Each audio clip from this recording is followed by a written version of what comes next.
안녕하세요. 당신 브랜드 연구소 조연심입니다. 브랜드 하지만 도대체 어쩌라는 건지 모르시겠죠?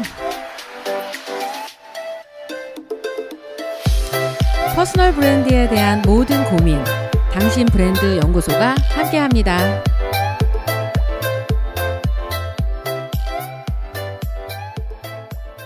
지금 여러분이 가지고 있는 상품을 바깥으로 표현해 보신 적이 있으신가요?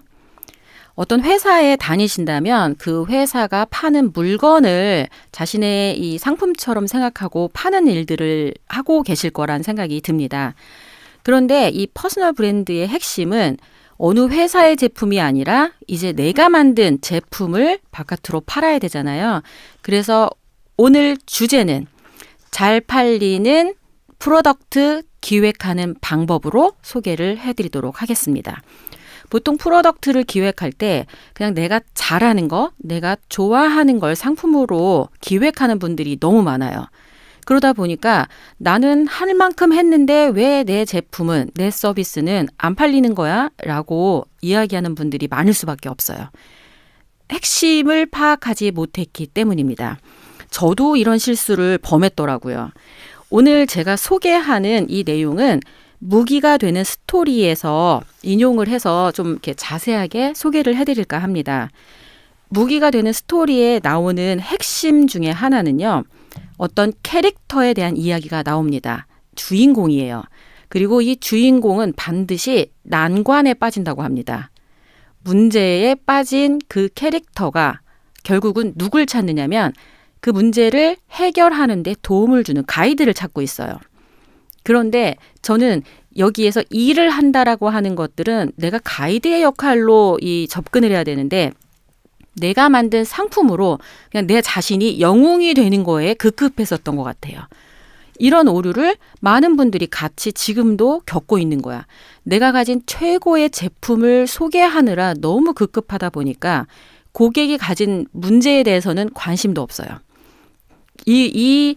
제가 가진 이 문제가 고객한테는 어떤 해결을 주고 어떤 도움을 주는지에 대한 이야기보다는 그냥 나의 영웅담, 내가 여지까지 이런 일을 해왔다라고 하는 자랑을 하는데 너무 많이 지금 치중을 한다고 하면 당연히 그 제품에 관심 가질 사람들은 별로 없겠죠. 그래서 아무리 좋은 제품을 만들었어도 고객한테 외면당하고 있다.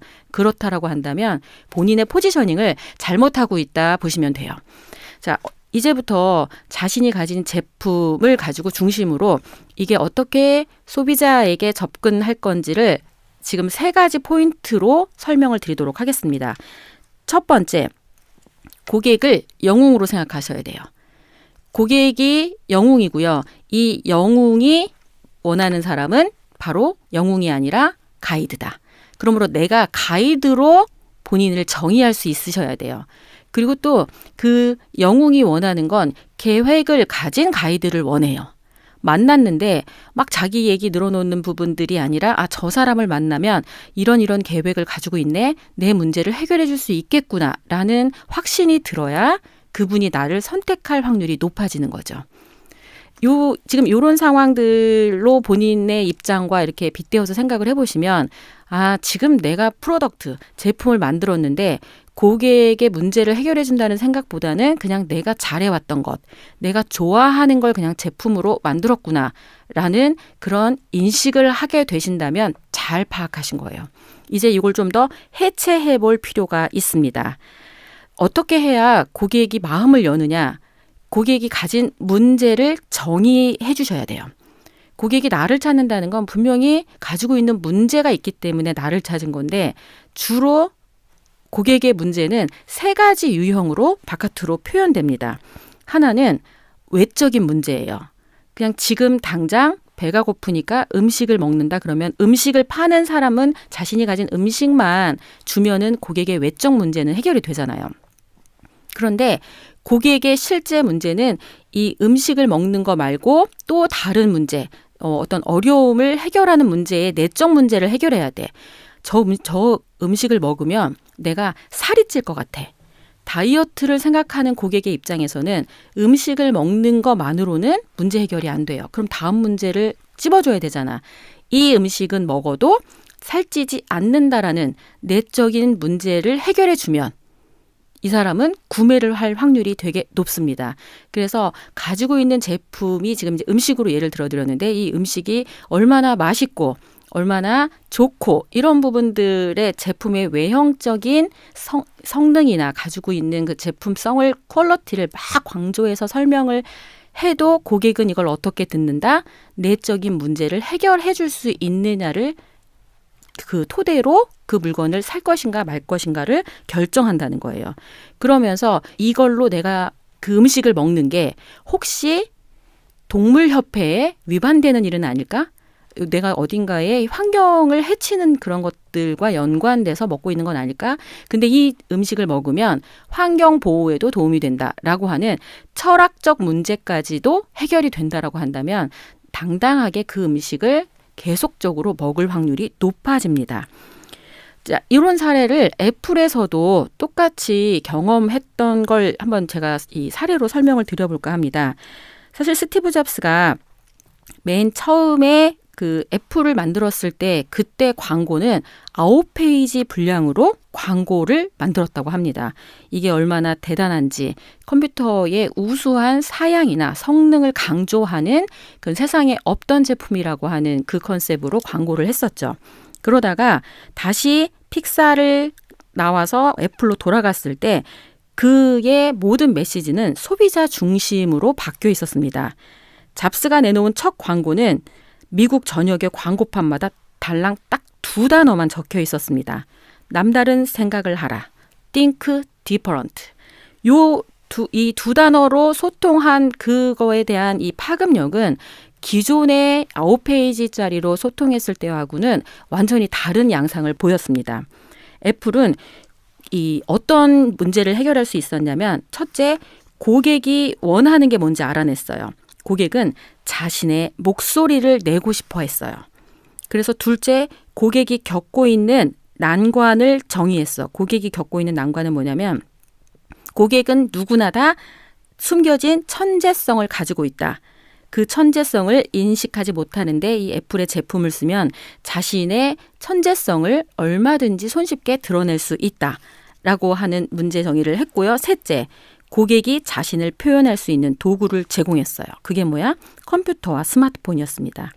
이렇게 하나하나로 스토리텔링을 떠받치는 그 기둥을 만들고 나니까 고객의 마음은 당연히 애플로 돌아왔습니다.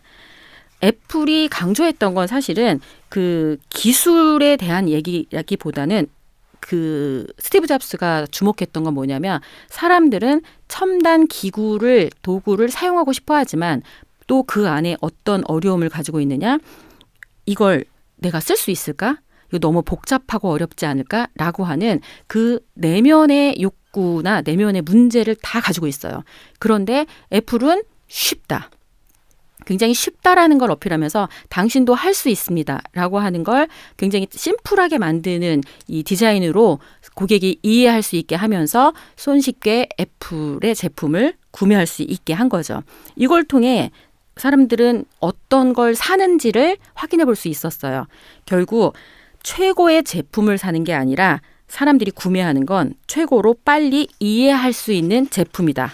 이렇게 생각을 하면 내가 팔고 있는 상품, 프로덕트가 설명을 했는데 고객이 쉽게 이해할 수 있는 제품이냐 아니냐에 따라서 구매력이 달라진다. 구구절절 설명을 해야 되는 그런 상품을 가지고 있다? 당연히 안 팔릴 수밖에 없겠죠. 그래서 이 프로덕트의 기본은 쉽게 표현되어야 된다. 고객이 이해하지 못하면 그거는 상품으로서 선택될 기회가 적어진다라는 걸 생각해 볼 필요가 있습니다. 저도 이걸 잘 못해가지고 저희 회사가 하는 걸 구구절절 설명했었던 것 같아요. 그러니까 못 알아들으면 고객이 아니다. 이래서 고객을 이렇게 옆으로 밀쳐놨던 경험을 수없이 반복을 하다가 이제 쉽게 이해하게 하는 힘을 키우게 된 거예요. 그래서 전에는 막 이 퍼스널 브랜드를 만드는 공식과 프로세스와 방정식과 이걸 아는 모든 것들을 동원해서 내가 잘났다라고 하는, 내가 영웅이라고 하는 부분들을 어필했었던 것 같아. 그런데 이제 저와 만나는 사람이 영웅이고 그분이 가지고 있는 문제점을 나는 충분히 이해하고 공감하면서 제가 지금까지 해왔던 수많은 시행착오를 통해 제가 알게 된 문제 해결력을 당신에게 충분히 쏟아내 줄 수 있다. 그러므로 나와 함께하면 당신이 문제를 해결하고 원하는 지점에 갈 수 있다라고 하는 그 메시지를 쉽게 이해할 수 있게 표현하다 보니까 이제 더 전에보다는 훨씬 더 많은 고객들과 함께 일을 하게 된 것 같아요. 웅얼웅얼 테스트라고 하는 걸 이 책에는 소개를 해놨습니다. 결국 우리가 웹사이트를 만들고 마케팅 자료를 하고 광고를 아무리 많이 만들어도 이 웅얼웅얼 테스트 3단계를 넘지 못하면 결국은 실패하고 폭망한다라고 이야기를 하고 있습니다. 그래서 첫 번째가 뭐냐면 이 회사가 제시하는 게 뭐야? 그러니까 프로덕트를 우리가 막 얘기하잖아요. 그러면 네가 파는 게 뭔데? 딱 이 질문에 답변을 하셔야 돼요. 그래서 두 번째 질문 뭐다?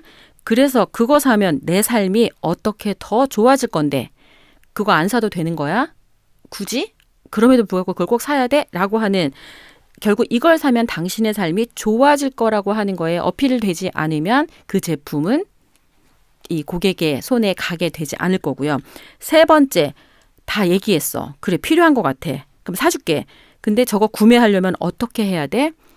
구매하려면 뭐 해야 돼요? 구매 버튼으로 바로 연결되거나 아니면 구매할 수 있는 쉬운 방법과 이게 이렇게 소개가 쉬워야 되는데 가격도 정해지지 않았고 어디서 사야 될지 당최 찾을 수가 없다. 그러면 좋은 제품을 가지고 있다 하더라도 당연히 고객이 선택하는데 제약이 될 수 있다. 결국 어떻게 해야 돼요?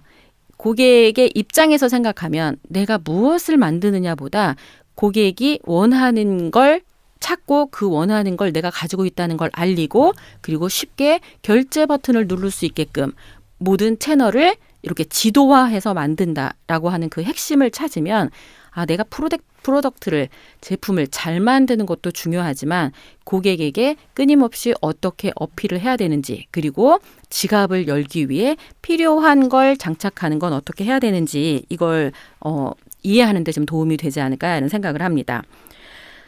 그리고 사람에 대한 이해를 할 필요가 있는데 사람은 생존 욕구가 있잖아요. 그 생존과 번창에 도움이 되는 거 외에는 나머지는 싹 다 버린다고 합니다. 그 뭐냐면 먹고 사는 게 해결이 안 된 사람한테 뭘 한다? 이렇게 하면 잘 먹고 살 수 있고요. 당신은 우아한 사람이 될 수 있고요. 인간적인 어떤 존경을 받을 수 있고요. 이런 말이 먹힐까요? 당장 먹고 사는 게 해결이 안 된 사람한테는 결국 중요한 건 고객이 지금 현재 당면한 문제가 여러 가지 욕구 중에 생존 욕구 중에 어디에 해당하는지에 따라서 그 사람이 고객이 될 확률과 아니면 뭐 먼 나라 얘기를 하는 사람으로 바뀌겠죠. 그래서 왜 그때 매슬로우의 4단계 욕구설이 있잖아요. 그래서 맨 처음에는 의식주를 해결하는 부분들에 사람들은 관심이 집중되어 있습니다. 그게 해결이 되고 나면 조금은 안정적으로 나에게 우호적인 관계를 유지하는 사람들을 만드는 거에 관심이 있게 될 거고요. 세 번째는 내가 그거보다 좀 더 나은 사람이 되고자 하는 그런 가치를 주는 거에 관심을 갖게 될 거고 그걸 넘어서면 영적인 문제까지 철학적인 문제까지 넘어서게 되는 겁니다. 그래서 지금 현재 내가 만나고 있는 고객이 이 욕구 단계 중에 어디에 해당하는지를 알고 그분과 대화를 하는 게 조금은 도움이 되겠다. 그리고 생존 욕구에 대해서 조금은 설명을 드리면 내가 어디에 포커스를 맞춰서 상품을 기획해야 될지 내가 가진 이 프로덕트나 서비스를 어떻게 기획해야 될지 조금은 아이디어를 얻을 수 있을 것 같아요. 첫 번째 생존 욕구는 금융 자원을 보존한다라고 하는 그 욕구가 굉장히 큽니다. 그래서 이건 어떤 쇼핑몰인 것 같아요. 매일 낮은 가격. 홈플러스인가? 월마트인가 이런 거였던 것 같아요. 매일 낮은 가격이라 당신이 가지고 있는 돈을 보호해준다. 저렴하게 가져가서 돈을 아껴서 더 잘 살아라 하고 하는 메시지에 충족한 광고를 했기 때문에 금융 자원을 보존해주는 이런 메시지를 해주면 고객은 그 물건을 살 확률이 높아진다. 그래서 지금 왜 김유라 작가가 하는 가계부 다이어트 해서 6개월에 1,000만 원 만드는 이런 프로젝트들이 잘 되고 있는 이유는요. 당신이 가진 금융 자원을 보존해서 그러니까 돈을 아껴서 더 잘 살자라고 하는 메시지에 부합하기 때문이라고 보면 될 것 같아요. 생존 욕구 중에 가장 강력한 욕구 중에 하나입니다. 두 번째는요. 시간을 아끼는 것도 생존 욕구에 해당해요. 그래서 기회비용이야. 내가 집안일을 하는 그거를 차라리 다른 사람한테 맡기고 그 시간을 나한테 투자해서 더 창의롭고 더 가치 있는 일을 한다 그러면 이거는 당연히 사람들이 투자하겠죠. 그래서 그걸 서비스 모델로 만들어서 사람들에게 어필하는 경우가 되게 많습니다. 내가 직접 하느냐 아니면 다른 사람에게 그 일을 맡기고 나는 내가 할 수 있는 새로운 일에 집중하느냐. 이건 아마 지난 방송에서 제가 소개했었던 것 중에 경제성 기억나시죠? 메리트의 법칙하고도 연관되어 있습니다. 배워서 내가 다 할 것이냐, 내가 할 수 있는 부분만 집중하고 나머지는 그 분야의 전문가에게 콜라보로 협업하느냐.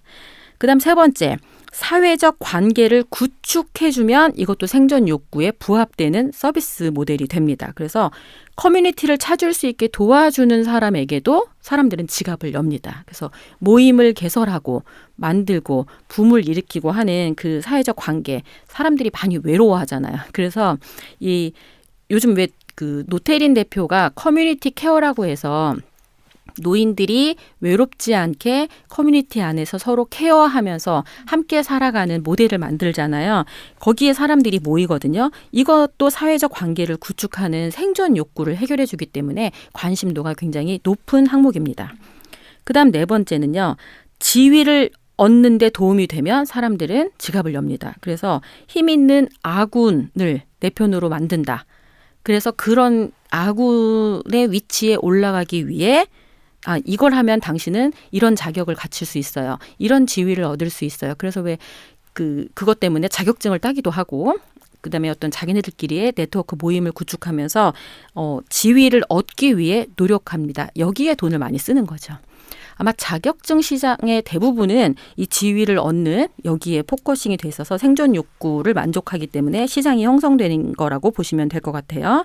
그다음 다섯 번째는 자원을 축적한다. 자원을 축적할 수 있다라고 어필을 하시면 또 시장을 얻을 수 있는데 돈을 벌고 필요한 자원을 축적하는 데 도움이 되는 제품과 서비스를 런칭하셔도 당신의 자원을 절약해 주기 때문에 그걸로 당신은 더 많은 일을 할 수 있다. 이렇게 얘기해 주면 이쪽도 아마 그 프로덕트를 기획할 때 도움이 되실 것 같고요. 그다음에 모든 사람들이 다 자기만의 욕구를 충족하는 거에 맞춰서 생존 욕구가 형성되지는 않습니다. 관대하고 싶은 내적 욕구도 굉장히 인간답게 만드는 큰 가치 중에 하나거든요. 그래서 희생적인 사람이라는 정체성, 당신이 지금 이 처한 상황을 내가 공감하고 있다라고 하는 그 느낌을 주면 그게 구매와 연결되기도 합니다. 그 다음 마지막은 의미를 향한 욕구예요. 그래서 개인적 차원이 아니라 대의 명분. 그래갖고 뭐 어떤 동물을 지키자라고 하는 캠페인이나 운동을 할 수도 있고요. 그 다음에 이거에 나 개인의 목적이 아니라 큰 환경 보호라든지 해서 북극 고음을 살려보자라고 하는 그 메시지에 사람들은 같이 응원하고 뭘 할 수 있다? 지갑을 열 수 있다라고 생각하면 되겠습니다. 자, 프로덕트 기획의 핵심 중에 좀 이렇게 단순화시켜서 질문해야 될 건 이거입니다. 고객은 히치하이커예요. 뭔지 아시죠? 길거리에서 차를 이렇게 지나가는 차를 잡아 타는 사람을 히치하이커라고 하잖아. 그러면 궁금한 건 딱 하나야. 딱 잡고 나서 어디까지 가세요?를 물어보잖아. 그런데 그러면 운전자인 당신이 제품을 가진 사람이야. 그럼 뭘 얘기해야 돼? 저 사람이 가는 목적지까지 태워줄 수 있다, 아니다가 사실은 저 사람이 알고 싶은 건데 나는 어디에 살고 내가 지금 뭘 가졌고 이 차는 어떤 구성으로 만들어져 있고 이런 시시콜콜한 얘기를 하고 있으면 그 사람에게 히치하이커에게 그 말이 들릴까요? 당연히 안 들리겠죠. 결국 그의 유일한 관심은 뭐다? 자신의 목적지까지 무사히 이 차를 타고 갈 수 있을까가 제일 궁금한데 우리는 고객이 물어보는 거에 바로 그렇게 직격적으로 대답해 줄 수 있는 그런 상품과 서비스를 가지고 있는가 생각해 보면 그냥 잘 만드는 거가 아니라 필요한 걸 만들기 위해 뭘 고민해야 되는지 그걸 알게 되실 것 같다는 생각이 듭니다. 그래서 MU의 제품을 이렇게 명료하게 단계별로 정리를 해봤어요. 전에 구구절절 막 이렇게 했었는데 이젠 딱 첫 번째 검색 가능하게 해드립니다. 1단계예요. 그래서 네이버 인물 검색부터 시작해서 네이버 전 카테고리에 검색될 수 있게 필요한 일들을 진행해 드립니다. 이건 명료하죠. 두 번째, 거래 가능하게 만들어 드립니다. 당신을 해당 분야의 전문성을 가진 탁월한 그런 경력을 가진 전문가로 영웅으로 계획을 가진 가이드로 포지셔닝을 해드림으로써 또 다른 고객의 고객으로부터 거래가 지속적으로 될 수 있게끔 하는 그 비즈니스 평판을 만드는 데 도움을 드립니다. 3단계, 지속 가능하게 비즈니스를 할 수 있게끔 도움을 드립니다.